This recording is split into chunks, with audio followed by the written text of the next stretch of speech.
How's it going, guys? I don't really know how to start this video now that I think about it. I've never really been in front of the camera like this. You'd think I'd be able to do this like I do some of my video game review things, but I'm a lot better at regurgitating information than I am talking about myself. But anyway, we're gonna give this a try. Hello everybody, this is Lampini, and I have a very special video for you today. If you've been following my channel the last couple months, you'll know that I've been doing a couple review builds of my antweights and my battlebots. And now that I'm home for winter break, I decided to build another one. But this time, after all those videos that I made, I thought to myself, why don't I record myself building a robot just so you get to see the process of how it's made, what I do, how reckless I am when I'm making it. So all that came together, and I made a quick little video of me, well, I say quick, but a quick little video of me building my newest robot. Here he is right here. He's still unnamed, but I recorded myself building him. The whole idea was I was supposed to narrate myself while I was building it. It got a little messy and it got a little boring because I wasn't talking during a whole lot of it. So I'm going to B-roll a lot of that footage. And I'm going to explain to you a little bit about what I was building, how I was building it, what goes into what, because as you can see, there's a lot of shit going on there. And at the end of this video, we're going to test him out, see how he works. So let's get to it. So like with all my other robots, the first thing I do is I construct the chassis. Now this is usually the most tedious part because it requires a lot of drilling holes, screwing things into other things. And out of all my antweights, this was by far the hardest because of how small it was. His dimensions are about 5 inches by 3.5 inches long and a little over a ½ inch tall. That's the smallest build I've ever made. And I needed it to be this small because I was not only making space for the weapon, but also so I would have to make the 1 pound weight limit. Because with Whirlwind, I had to do a lot of modifications to him past the original design to get him under the 1 pound weight limit. I had to switch out some armor. I had to make his wheels, instead of the wide ones that Vindicator and Galaxian have, I had to make them narrower. So I really cut down the chassis even more than I normally do, just so I knew that I had a chance in getting this robot under the limit because his weapon is heavier. So yeah, I just wanted to make room for that basically. Once the chassis was constructed, the first thing I installed was the battery holder because I wasn't even sure if it would fit in the chassis at all. So I figured I would find that out before I work on other parts of it. Sure enough, it did, and I put in the drive motors next. I used fingertech spark motors because they provide great speed and torque and are small and light enough for most antweight builds. Connecting them requires you to screw them into a bearing block so the motor stays in place, which then gets fixed to the chassis. The bearing block also doubles as structural support for the chassis and is also great for attaching the top of the robot. So if you can see here, the little bearing block right in there, it screws to the lid basically. Well, you can't really see it because it's covered, but it's drilled into the base. You got the 4 screws on the side there, as you can see in the video, and then on top. So it connects in 3 different ways, just making the overall design sturdier. After that, I attached the speed controllers to the motors. I used the same speed controllers I always do, the fingertech tiny ESCs. I like them because they're extremely small and lightweight, both of which are very important for an antweight, and especially so with my Untitled Antweight robot because as I said, it's the smallest chassis that I've ever made. So as you can see, just with the battery, the motors, and the ESCs, we're running out of space inside the robot, and we still need to put the receiver in as well, which is one of the bigger parts that I need to put into it. So to improve the connection, I got some needle nose pliers and crimped the connection to the little plugs on the motors. Basically, the way some of these old speed controllers work is you would plug it in, because there's 2 little like ports, I guess you would say, on the ESC, and the way some of them work is you would plug it in and it would like not come out. But for some reason, the plug was loose, so I got the needle nose pliers and crimped them together. Next, I put in the receiver, and as you can see, there's not much room left to put things. That doesn't matter though, because we're pretty much done with the internals except for the 2 power terminals and the power switch. But they're really small, so we don't really have to worry about that.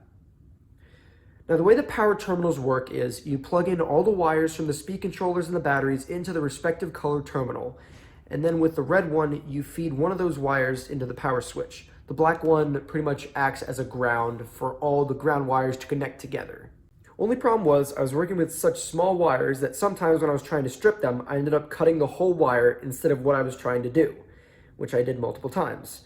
This took me way longer than I wanted to, but eventually I got them all plugged in.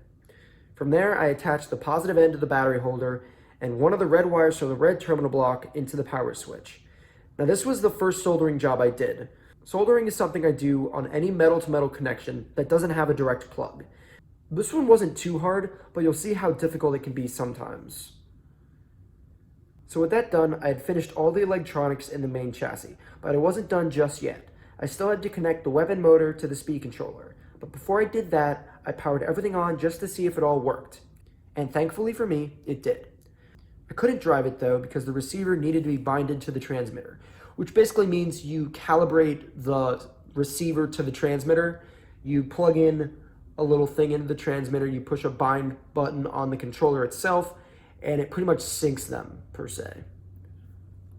So once I did that, I gave the stick a little bit of a move and everything drove like it was supposed to.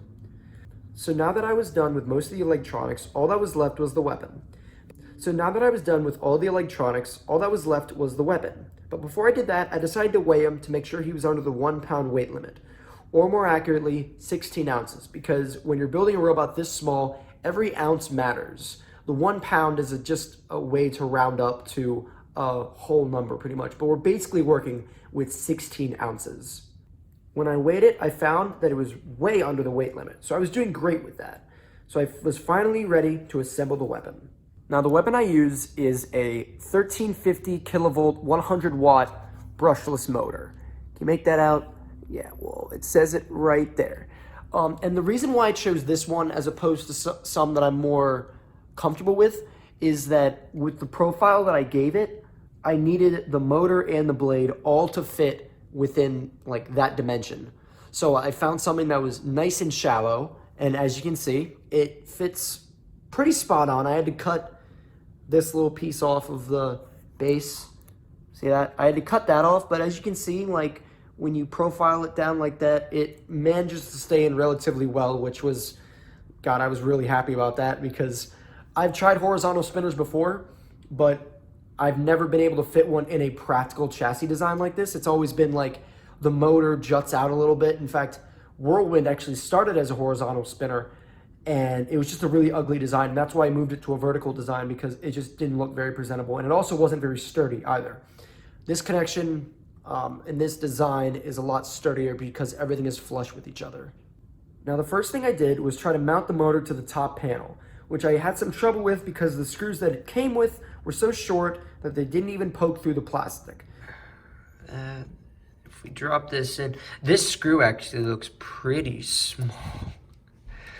Oh no, it's not gonna fit. It's not gonna fit. Oh my good grief. That is not very cash money at all. We have a dilemma. Oh boy, do we have a dilemma. Oh my God. So basically, I thought I was fucked, but thankfully the screws that mount the spark motors into the bearing block fit as well, so I just used those. But before I did that though, I decided to solder the motor connectors to the speed controller. See, a lot of the way brushless motors work is that there are these little gold connectors that plug into each other. Some speed controllers have them pre-soldered. This one didn't. So I had to do the solder job all on my own. Again, this was hard because of the connectors. They were really, really small. So I messed up a couple times, much to my frustration. This really needs to be shoved in there, and I don't want to mess with the connection that I made. But look how close this is. Look how close this is. Oh, come on. Come on, get in there.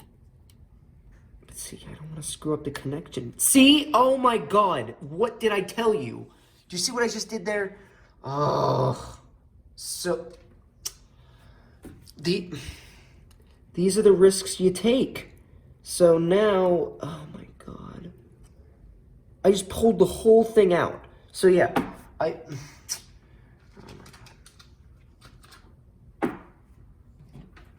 have no comment on that matter. Several failed attempts and a couple burned fingers later, I got the connections all set. Then I used some shrink tubing on the connection. So the way shrink tubing works is pretty much how you would expect. You can get a good look of it right there.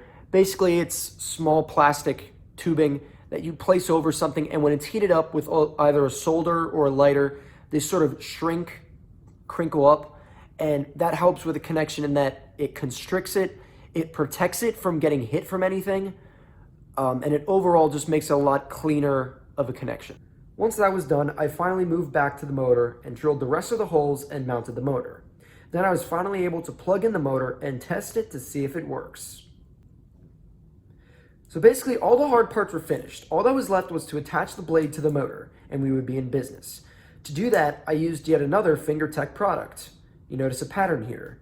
I used a fingertech blade hub and heavily modified it so it would fit over the main part of the blade. Once I screwed all that into place, you'll see how shallow the whole thing was. It was barely short enough to fit through the robot. So with everything finally attached, I powered it on to test the blade for the very first time. Of course, in the safest way possible. So, that's it driving around, and I'm gonna hold it. This is it spinning.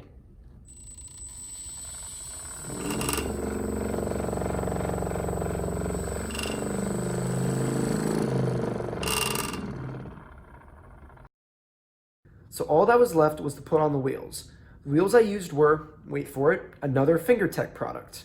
And actually, while we're at it, I might as well plug them because 90% of the tools that I use for my robots are fingertech products. Ready? Those terminal blocks are made by fingertech. This blade is made by fingertech. This hub is made by fingertech. The wheels, the hubs, the motors, the power switch, basically everything I got to build this guy with the exception of this motor. Oh, and these little, what are these called? Nut strips. They're also made by fingertech. The only thing that wasn't was the battery, this motor, the brushless, the speed controller for this motor, and the materials. And other than that, everything is made by fingertech. So if you ever want to make one of these, you can either hit me up if you know me or go to fingertech.com because it's a great way to get yourself started. They have these like Viper kits where basically all the parts ship to you. You have your own little chassis, so you don't have to make one. You assemble it yourself. There's an instruction manual. It's very nice, very comprehensive. I can't recommend it highly enough. That's how I got my start, is I built one of those.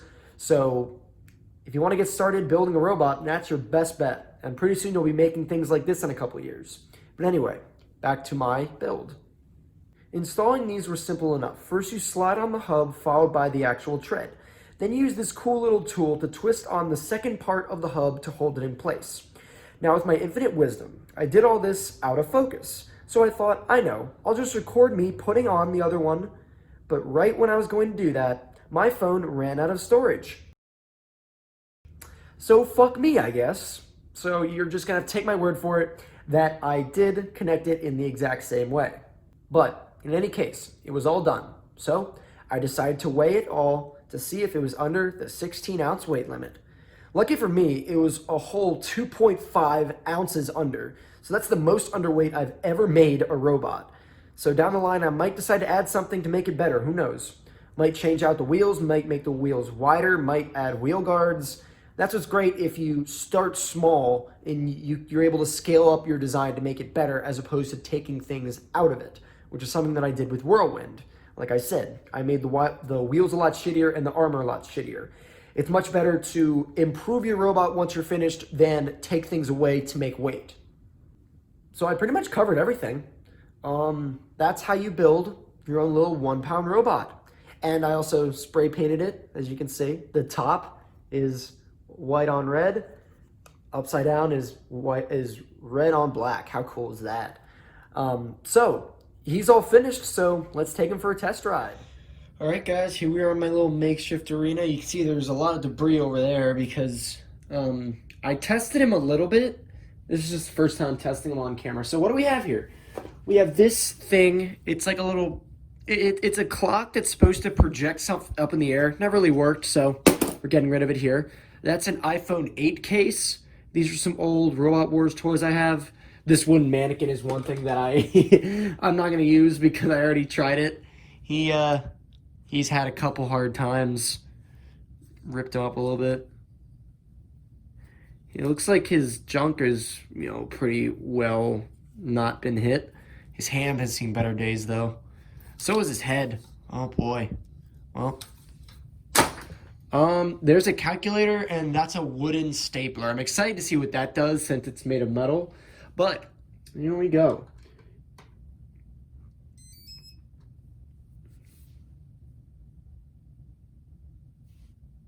So, one thing about these kind of designs that use brushless is, if you can hear that, that beeping basically means that it's in standby mode and everything is working. So,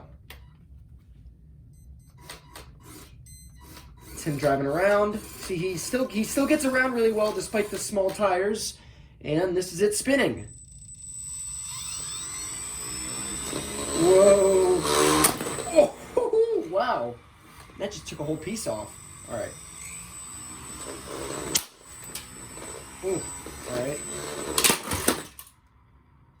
Ooh. Nice. All right. Oh! Good grief. There's a little chunk that came off of him. All right. Dead metal's done for now. I swear to God, something's gonna hit me in the face. Ooh! Yeah, baby. That was good. Ooh. There's a big chunk out of the box.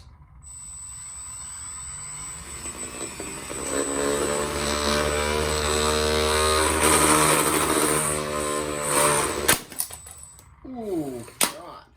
More shit flying everywhere. All right, I'm gonna hit this clock one more time. Oh, no. There you go. See, he kind of, when the blade really gets going, he kind of slides around. That's something I'm trying to fix. Like, that's not good. Ooh, God.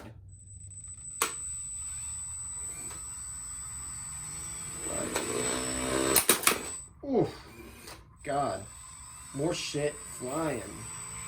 I'm gonna go after this now. Oh, that was underwhelming. You gotta do better than that. Oh, yeah, that's better. Oh, oh my God. I think that's the best hit. I think that's as good as we're gonna get, I think. Wow. Huh.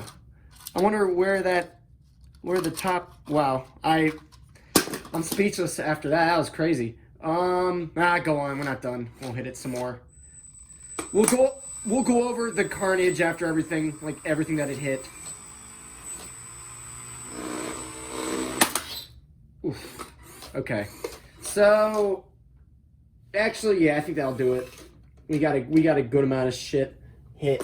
So, it looks like the robot itself, things stayed in shape relatively well. Let me see.